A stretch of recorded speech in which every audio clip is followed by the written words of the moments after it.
السلام عليكم ورحمة الله تعالى وبركاته.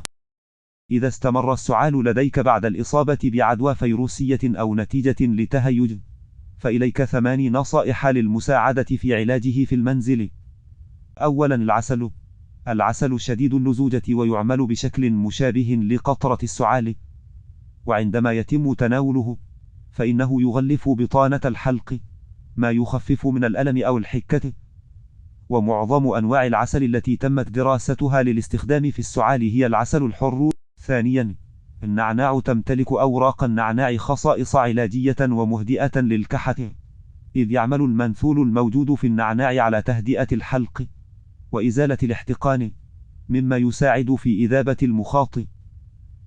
ثالثا، يتمتع الليمون بخصائص عظيمة تساعدك في التخلص من السعال المزعج الذي تعاني منه، لذا قم بوضع بعضا من البهارات السوداء والملح على الليمون وتناولها.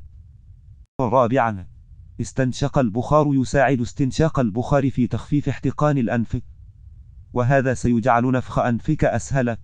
وإذا كنت تعاني من التنقيط الأنفي الخلفي، قم بإفراز المخاط المتراكم في الحلق. خامسا، فاصل 5 استثمر في جهاز تنقية الهواء تساعد أجهزة تنقية الهواء في إزالة المواد المسببة للحساسية من منزلك والتي تؤدي إلى العطس والسعال وسيلان الأنف.